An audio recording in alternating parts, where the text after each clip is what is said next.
So I'd like to start by making some introductions this morning. Firstly, I'd like you to meet the Geber. Now, the Geber is a man, a strong man, a warrior.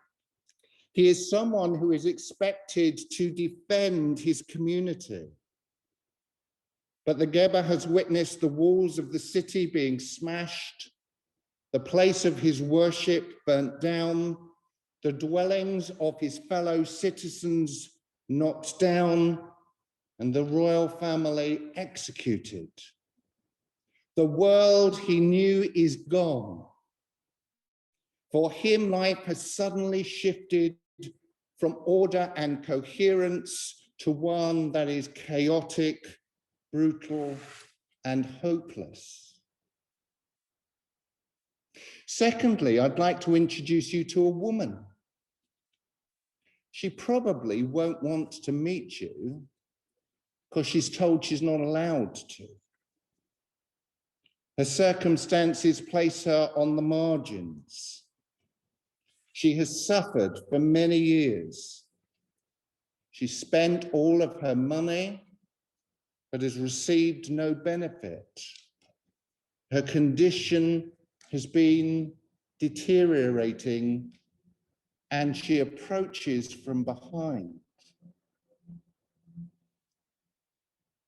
And finally, I'd like to introduce you to a man. Now, if you move like me in church circles, you've probably met this man.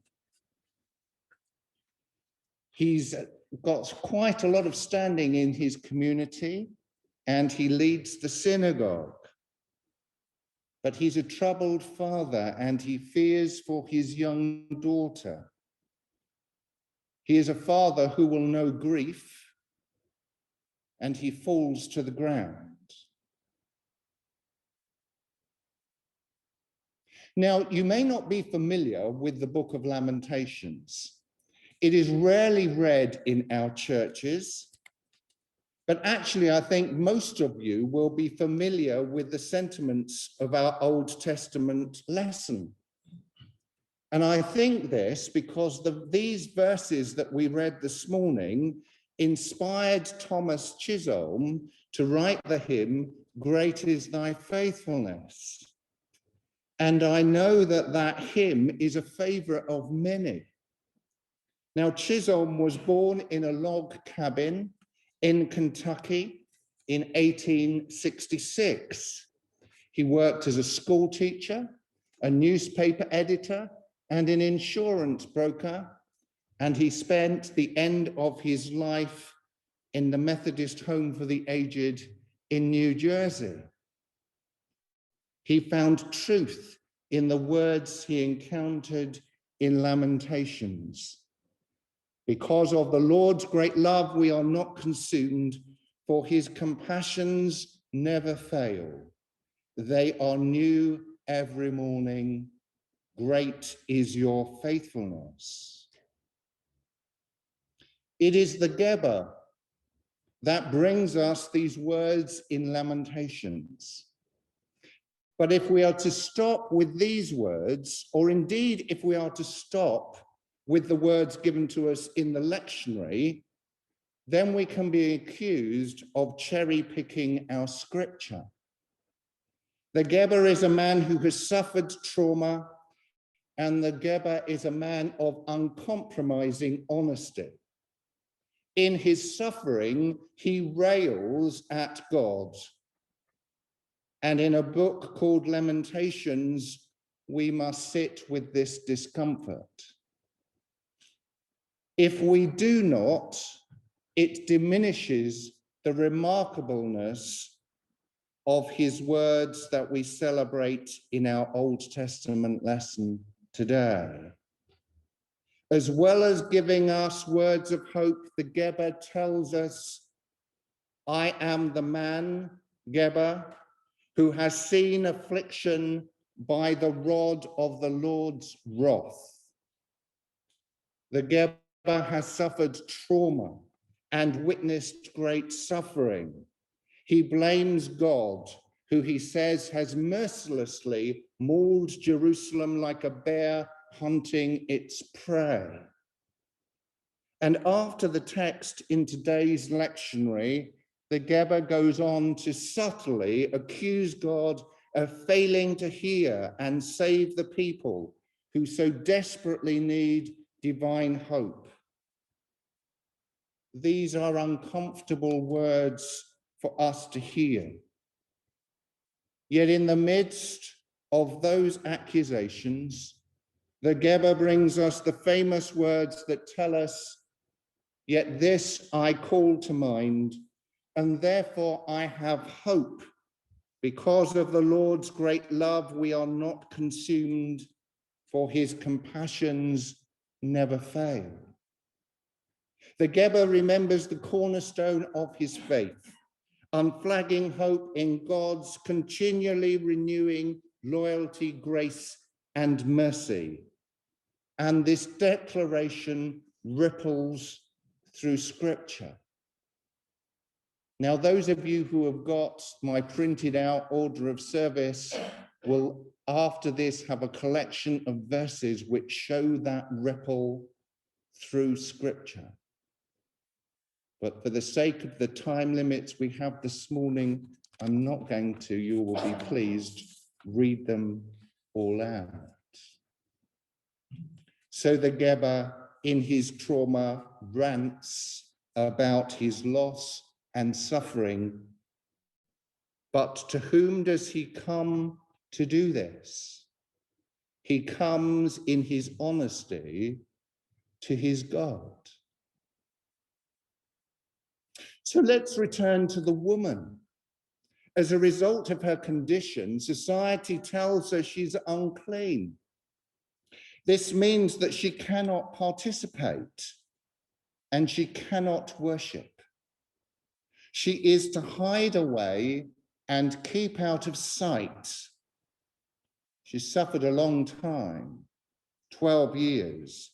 She has tried everything and expended all that she has to resolve her situation.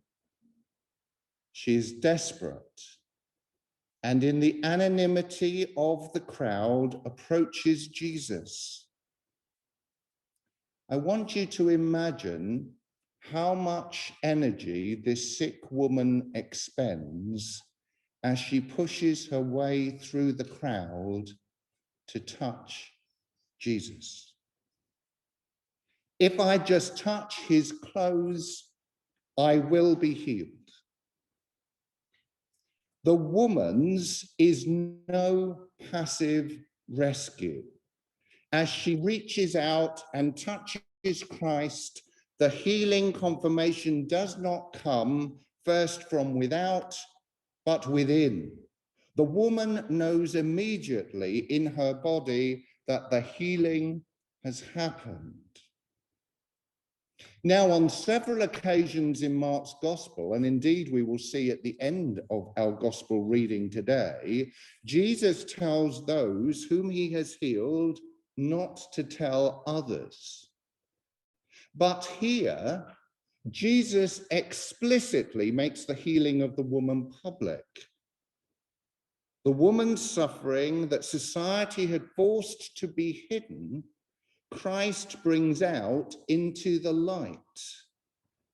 This was neither to draw attention to himself, nor to deliberately embarrass the woman, although I'm pretty sure it would have done so. This was a public recognition that she was healed and was no longer unclean, which meant she could fully reintegrate into society and its worship.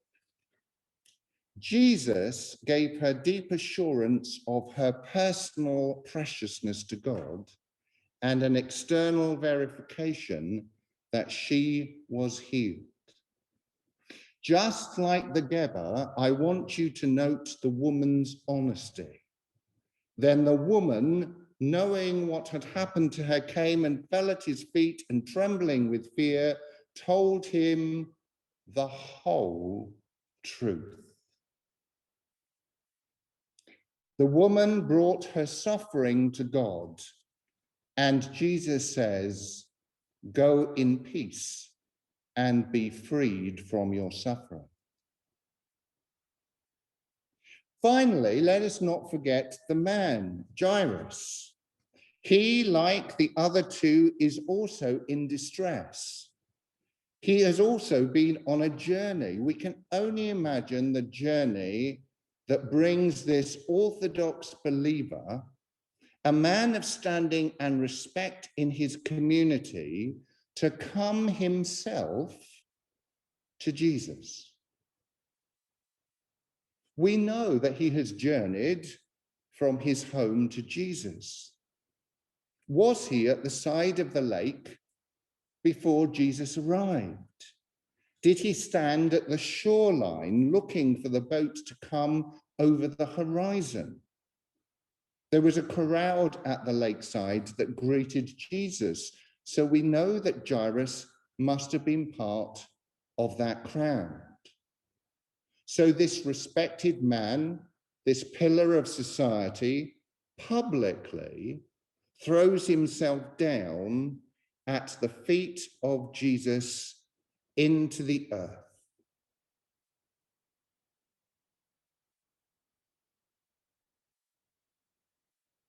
Jairus brings his suffering to Jesus.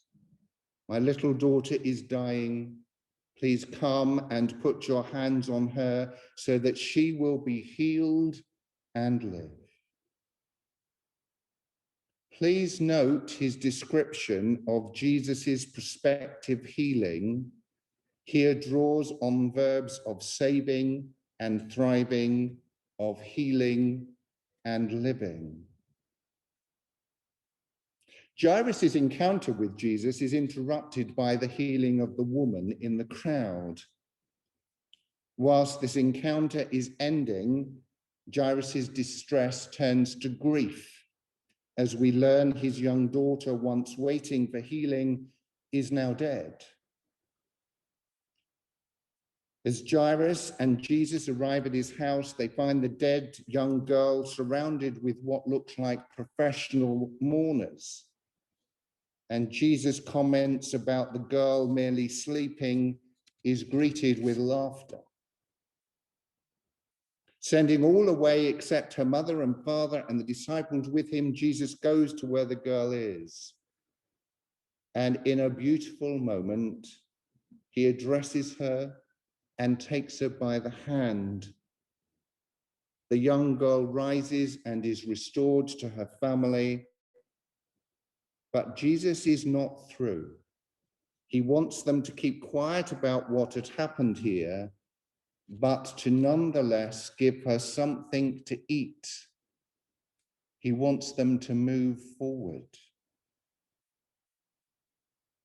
The book of Lamentations was written by and for a people who had survived an unimaginable trauma with personal, political, social, and theological dimensions. What if everything you relied on for security, comfort, and identity, and a sense of God's presence and hope in the future simply vanished overnight? We all have lived through and are living through a worldwide pandemic, which has brought trauma to many. A pandemic that has brought trauma with personal, political, social, and theological dimensions. There are those that argue we should grin and bear the pain. This can appear so even in Christian communities, where the triumph of Christ's resurrection often serves as a trump card to force people to rejoice. Or the call of Christ to carry our crosses serves to halt any conversation about the pain of our suffering. But Lamentations asks us to sit with grief, either ours or someone else's, and give ourselves time to feel its texture and weight and shape. One of Lamentations' main complaint is that no one notices the suffering, and there is no one to comfort Jerusalem. If someone paid attention, maybe they would offer both comfort and support. Perhaps we are being challenged in this current moment as the people of God to be the ones who will pay attention to the suffering of the world, that someone might finally notice. Our three introducees that I have brought you today have brought us stories of rescue and deliverance. Each of them have come to God or Jesus as they have shown us to come as we are. All of them, despite their circumstances, come and present their position to God. They all come. Because of the Lord's great love, we are not consumed, for his compassions never fail. They are new every morning. Great is your faithfulness.